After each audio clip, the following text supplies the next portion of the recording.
जय मसीह के मेरे प्यारे प्रियो, आशा करती हूँ आप सब अच्छे होंगे। प्रभु आप सबको आशीष दे। मेरे प्रियो, आज हम उड़ाव पुत्र के दृष्टांत को देखेंगे, जो कि है लूका रचित सुसमाचार उसका 15:11 से 32। मेरे प्रियो, किसी मनुष्य का 2 पुत्र था, और वे 2 पुत्रों में से जो छोटा बेटा था वो अपने पिताजी से कहता है, हे पिता, संपत्ति में से जो भाग मेरा है मुझे दे दिया जाए। उसने उसको अपनी संपत्ति बांट दी। तब पिता ने 2 बेटे को, जो छोटा बेटा है उसको उसका हिस्से का भाग दे दिया।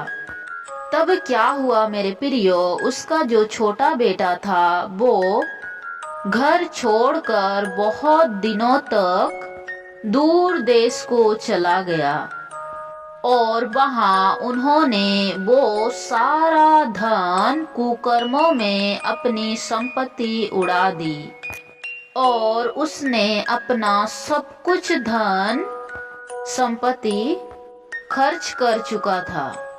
और ऐसा हुआ कि वहां बहुत बड़ा अकाल आया और वह कंगाल हो गया। उसके हाथों में 1 रुपया भी ना बचा, यहाँ तक कि उसके पास खाने के लिए भी कुछ नहीं था।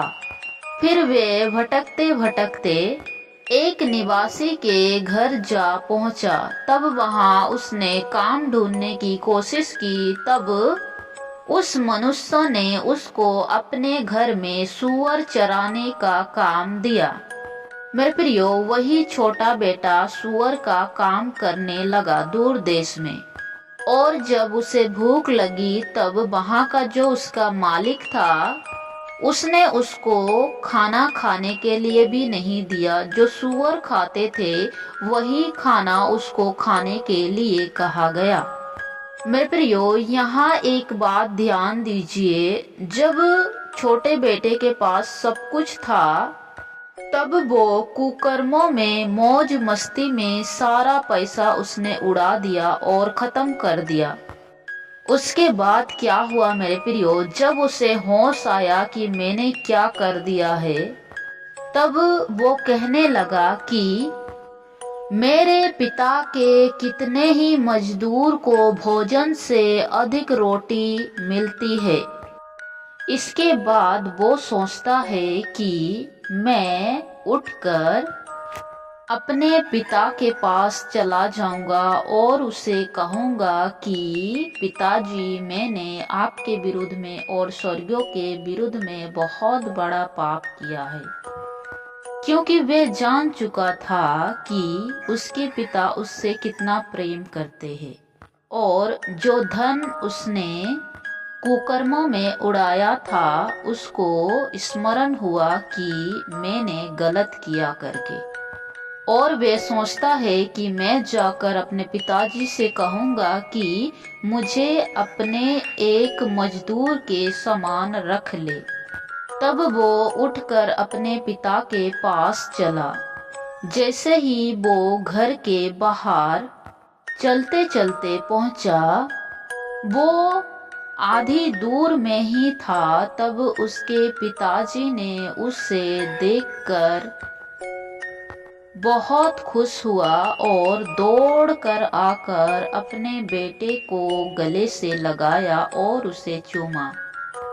फिर छोटा बेटा कहने लगा कि पिताजी, मैंने स्वर्गों के विरुद्ध में और आपकी दृष्टि में पाप किया है, और कहता है कि मैं इतना भी योग्य नहीं कि मैं आपका पुत्र कहलाऊं।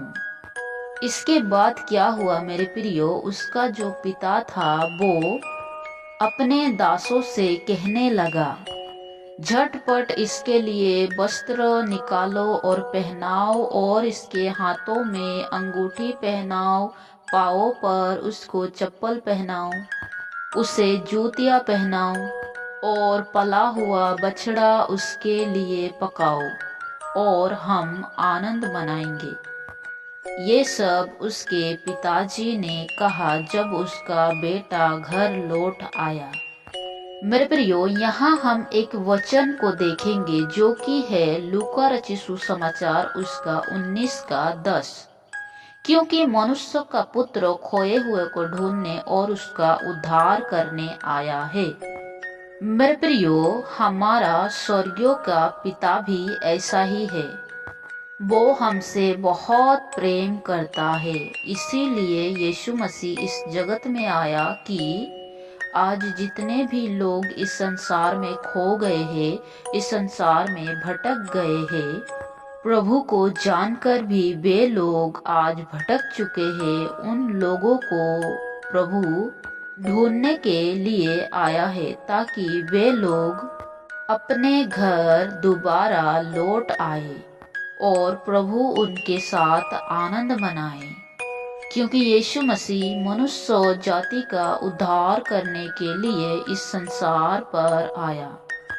मेरे प्रियो, इसके आगे हम देखते हैं कि उसका जो बड़ा बेटा जेठा पुत्र था वो घर को आया। तब वो जैसे ही घर के निकट पहुंचा तो उसने गाने बजाने का शब्द सुना। तब वो आश्चर्य हो गया कि ये सब क्या हो रहा है, गाने क्यों बज रहे हैं हमारे घर में। तब उसने एक दास को बुलाकर पूछा कि यो सब क्या हो रहा है। तब उसने उसे उत्तर दिया कि तेरा भाई आ गया है और तेरे पिता ने पला हुआ बछड़ा कटवाया है, इसीलिए कि उसे भला चंगा पाया है। मेरे प्रियो, यो सब सुनकर उसका जेठा पुत्र बहुत क्रोधित हुआ और गुस्से से भड़क उठा और अपने पिताजी को गुस्से से बोलने लगा कि पिताजी, मैं इतने सालों से आपके यहाँ काम कर रही हूँ, मुझे तो कभी भी एक पला हुआ बछड़ा नहीं दिया कि मैं अपने दोस्तों के साथ खाऊं पीऊं और मौज करूं। तब उसके पिताजी उससे कहते हैं कि पुत्र, तू सर्वदा मेरे साथ है और जो कुछ मेरा है वो सब तेरा ही है। अंत अब आनंद करना और मगन होना चाहिए, क्योंकि यो तेरा भाई मर गया था, फिर जी गया है, खो गया था, अब मिल गया है। मेरे प्रियो, यो दुष्टांत स्वर्गों के विषय में है और यो दुष्टांत हमें यही सिखाता है कि प्रभु यीशु मसीह खोए हुए को ढूंढने और उसका उद्धार करने के लिए आया है। क्योंकि जब कोई एक मनुष्य संसार में भटक कर वो दोबारा लौट आता है, तब स्वर्गों में उसके लिए आनंद मनाया जाता है, उसके लिए गीत गाया जाता है, उसके लिए आराधना की जाती है और उसके लिए स्वर्गों में बहुत खुशियां मनाई जाती है, क्योंकि एक आत्मा बच गया है। आशा करती हूँ मेरे प्रियो, यो दृष्टांत आपको समझ में आया होगा। प्रभु आप सबको आशीष दे। सबको जय मसीह की।